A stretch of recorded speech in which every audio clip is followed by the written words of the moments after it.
टक्कर हो गया हो। और जब हम देख चुके हैं कि खिड़की पर जूते के निशान अशोक निगम ने खुद लगाए हैं, तो यह साफ हो जाता है कि उनकी कहानी हकीकत नहीं बल्कि एक षड्यंत्र है। तो तुम्हारा मतलब खून 11 बजे नहीं, जैसा कि अशोक का कहना है, बल्कि उससे पहले हुआ? बिल्कुल। और खून होने से नौकर रामू को जगाने तक क्या हुआ, यह सिर्फ अशोक और श्रीमती आनंद जानते हैं। वो दोनों इस खेल में साथी हैं। लेकिन एक बात अजीब है, अगर वो एक अवैध प्रेम के बंधन में हैं, तो वो मृत आनंद की शादी की अंगूठी निकालकर इस बात की ओर इशारा क्यों करेंगे?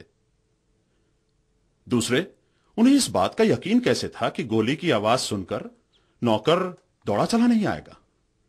तीसरे, जो झाड़ियों में साइकिल पड़ी मिली है, वो किसकी है? सर केस सॉल्व हो गया सर। अशोक निगम आनंद साहब के कातिल नहीं है। खून बाहर के किसी आदमी ने ही किया है, क्योंकि हमें पता चला है कि वो साइकिल जो झाड़ियों में मिली थी एक बिहारी आदमी की है, जो 2 दिन से होटल सुल्तान में रह रहा था। उसे कल दिन में पास वाले चाय वाले ने भी इस घर के आसपास देखा है। होटल के मालिक और चाय वाला दोनों ने वो साइकिल पहचान ली है। हो ना हो आनंद साहब का कातिल वही है, और उसका मकसद पुरानी दुश्मनी है। उस आदमी का हुलिया? जी साहब, उम्र करीब 50 साल, भूरे बालों मूछे, कद 5 फुट 9 इंच, खूंखार चेहरा। मैंने वायरलेस पर सभी कांस्टेबल्स को इन्फॉर्म कर दिया है। खूंखार चेहरे के अलावा सारा विवरण मरहूम आनंद से मेल खाता है। वो भी 50 साल के थे, कद 5 फुट और 9 इंच था, और भूरे बाल व मूछें थी।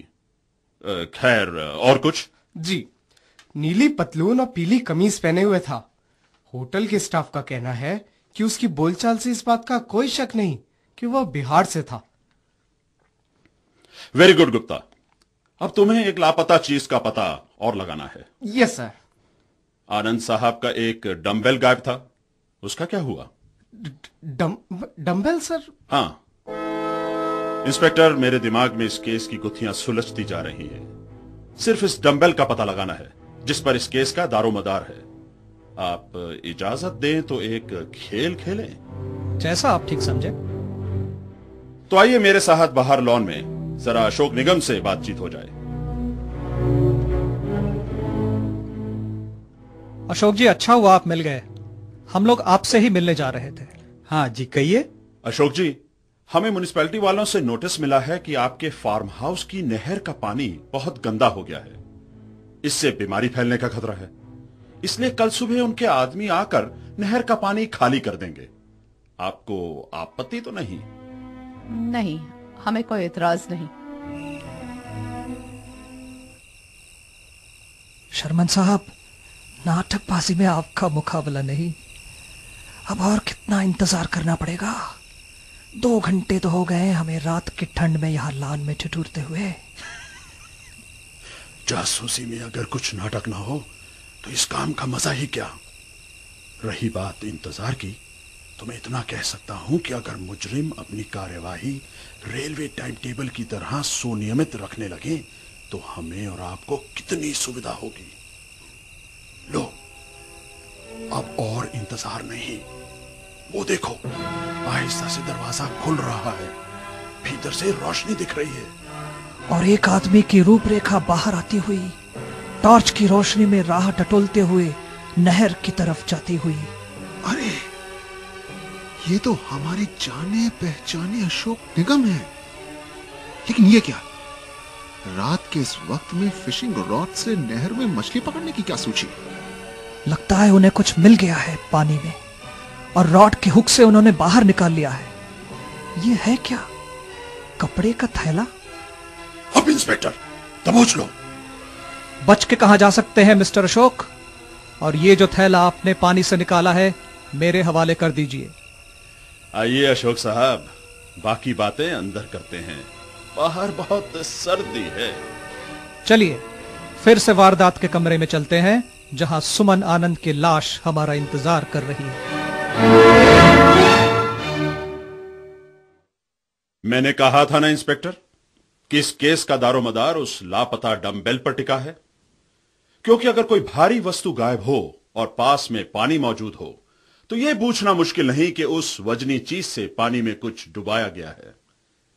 लेकिन वो क्या डुबाया गया है और किसने डुबाया है, यह पता लगाने के लिए मुझे यह नाटक खेलना पड़ा। नहर खाली करने की धमकी देने से हुआ यह कि जिसने भी वो वस्तु पानी में डुबाई थी वो रात के अंधेरे में उसे निकालने जरूर आएगा। इंस्पेक्टर, अब इस बंडल को खोला जाए तो जिस राज की हमें तलाश थी वो सामने आ जाएगा। अगर मेरा अंदाजा सही है तो इसमें आपको एक पीली कमीज और एक नीली पतलून मिलेगी। आपका कहना सही निकला शर्मन साहब, वाकई ही इसमें पीली कमीज और एक नीली पतलून निकली। अशोक साहब, आपका खेल खत्म। अब जो कहना है कह दीजिए। आप जब इतना सब जानते हैं शर्मन साहब, तो बाकी भी बता दीजिए। अगर जरूरत पड़ी तो जरूर बताऊंगा, लेकिन मेरी इच्छा है कि अपना राज आप खुद ही बताएं। अगर यहाँ कोई राज है तो वो मेरा नहीं है और वो मेरे मुंह से नहीं निकलेगा। अगर आपकी यही मर्जी है तो हमें आपको तुरंत गिरफ्तारी में लेना पड़ेगा। आप जो चाहे कर सकते हैं। बस, तुम बहुत कुछ अपने सर ले चुके हो अशोक, बहुत कुछ।